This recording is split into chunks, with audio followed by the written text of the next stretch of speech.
Bonjour, aujourd'hui je vais vous parler de souvent on donne à l'autre ce que l'on aimerait recevoir soi. Et ça, c'est source de conflit.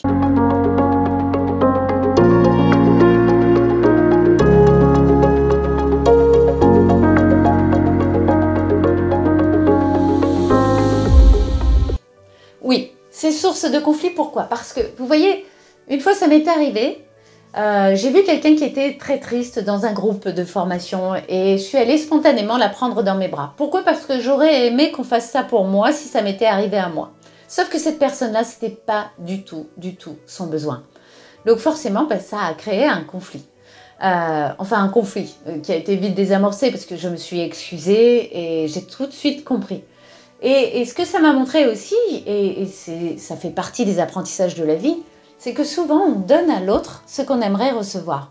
Sauf que ce n'est pas le besoin. Aujourd'hui, quand j'ai envie de prendre quelqu'un dans mes bras, je demande d'abord si c'est son besoin à la personne et si elle est d'accord pour que je le fasse. Et ensuite, je le fais. Maintenant, donc, vous voyez, j'ai appris de cette expérience. Et souvent, dans le couple, dans les amis, il peut y avoir des conflits. Alors ça, c'est un exemple, bien sûr. Mais vous voyez, dans les couples, souvent, je vois, moi, des couples qui viennent en thérapie et qui me disent « Mais moi, je fais tout pour lui. Je lui envoie plein de messages dans la journée. Et je comprends pas, il me reproche de rien faire pour lui. » Et le mari répond « Mais moi, je comprends pas. Je lui fais plein de cadeaux tout le temps et elle me reproche de ne pas être assez affectueux. » Alors, ce que je fais, c'est que je commence par établir les besoins de chacun. Monsieur, lui, madame, elle a besoin de recevoir des messages tout le temps. C'est pour ça qu'elle en envoie à son mari. Parce qu'en fait, elle lui envoie le message. « Tu vois, moi, je prends soin de toi parce que je t'envoie plein de messages. » Et monsieur, lui, il lui envoie le message. « Tu vois, moi, je t'envoie plein de cadeaux. » Et lui, il aimerait recevoir des cadeaux. C'est comme ça sa manière de montrer son amour. Sauf que ce n'est pas le besoin de chacun. Donc vous comprenez bien que ça crée ce qu'on appelle des malentendus. Malentendus, pourquoi? Parce qu'ils ne se sont pas entendus d'abord sur leurs propres besoins. Oui, parce que s'ils avaient discuté en disant « Voilà, moi, quand je suis amoureuse, j'aime montrer mon affection de cette manière. » Il y en a, ça va être en recevant des cadeaux. Il y en a, ça va être des messages. Il y en a, ça va être des petits mots gentils.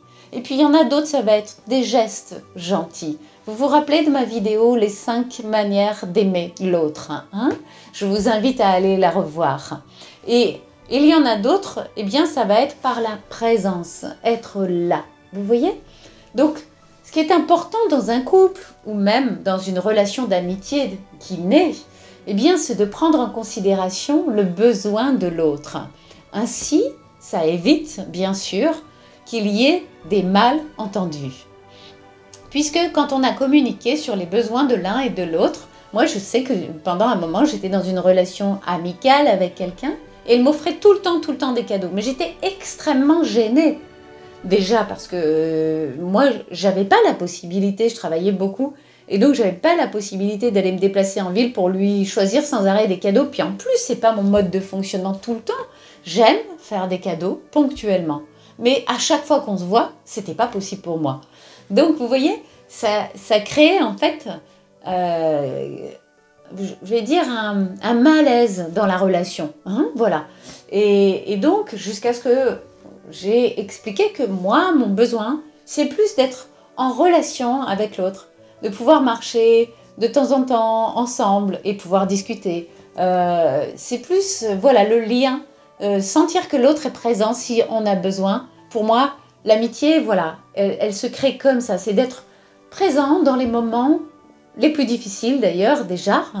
L'amitié, c'est ça, à mon avis, c'est la vraie amitié. C'est de pouvoir se dire aussi ce qu'on ne pourrait pas se dire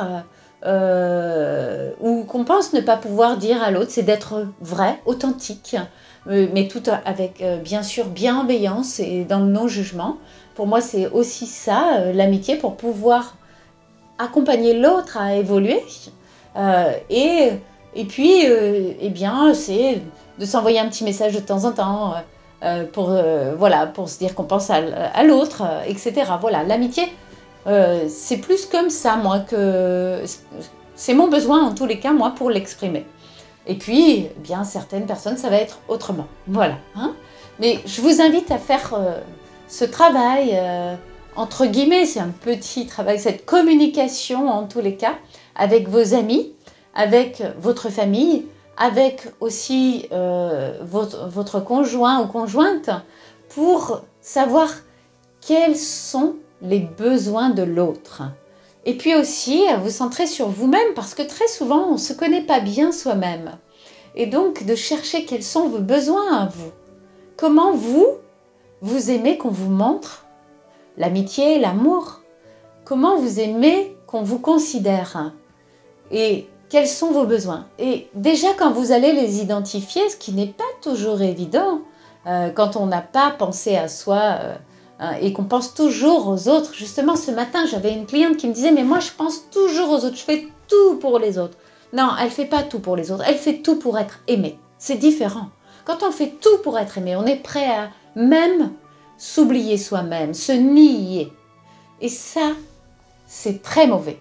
Parce qu'évidemment, après, on en veut aux autres. On leur en veut de ne pas nous avoir donné autant. Mais ce n'est pas l'affaire des autres. Le problème, il est chez nous. Quand on fait tout pour les autres, et moi j'ai été longtemps, plus de 30 ans, hein, dans ce système où je faisais tout, je donnais tout. Quand on me demandait un service, mais je le rendais même si ça me posait problème, même si je devais déplacer un rendez-vous, même si finalement j'étais hyper fatiguée et que j'avais pas du tout envie de le faire. Aujourd'hui, ce n'est plus le cas. Je connais mes besoins et j'accepte à condition que ce soit OK avec moi-même. On me demande un rendez-vous, eh bien je positionne le rendez-vous quand c'est OK avec moi-même. Je ne vais pas surcharger ma semaine pour être sur les genoux à la fin de la semaine pour accompagner les personnes à aller mieux. Parce que je sais que les personnes vont aller mieux, mais moi, je ne vais pas aller mieux. Au contraire. Donc, il est hors de question que je fasse passer maintenant les autres avant moi.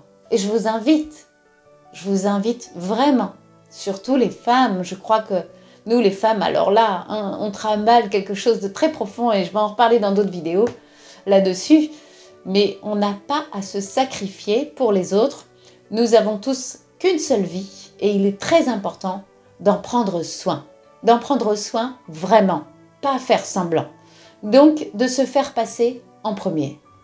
Et c'est pour ça qu'en identifiant nos besoins, en sachant si la demande qui est faite est véritablement en accord avec ce que l'on souhaite ou pas, eh bien on pourra dire oui ou non.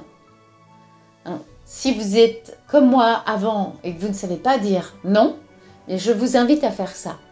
Cherchez quels sont vos besoins et vous verrez, vous allez trouver, vous allez réussir à dire bien là, c'est pas en accord, moi je suis désolée, là, j'aimerais bien pouvoir te rendre ce service, mais je ne peux pas parce que il n'y a pas besoin d'inventer des excuses, parce que là, vous n'êtes encore pas aligné avec vous quand vous inventez des excuses. Parce que pour moi, ce n'est pas possible. C'est tout. Il y a juste à dire ça. Quand vous inventez des excuses, eh bien, vous êtes en train de mentir à l'autre et donc vous vous mentez à vous-même. Donc, pas besoin d'inventer d'excuses. Vous ne pouvez pas, c'est tout. Voilà. Et l'autre, soit il est en capacité de l'entendre, soit il n'est pas en capacité de l'entendre. Et là, c'est sa problématique à lui. D'accord? Voilà. Donc, surtout, voilà. N'oubliez pas de prendre soin de vous en respectant vos besoins. Voilà. Donc, donnez aussi à l'autre ce dont il a besoin et non ce que vous auriez aimé recevoir. Voilà, j'espère que cette vidéo vous aura beaucoup aidé. Je le souhaite de tout cœur. J'ai tellement de choses à vous dire, tellement de sujets à aborder. Voilà, donc il y a encore plein d'autres vidéos qui arrivent puisque j'ai des sujets sans arrêt dans la tête. Je vous embrasse de tout mon cœur, je vous remercie. Mettez un gros like si ça vous plaît. Et puis moi, je vous embrasse et je vous dis à très très vite. Je vous envoie beaucoup d'amour.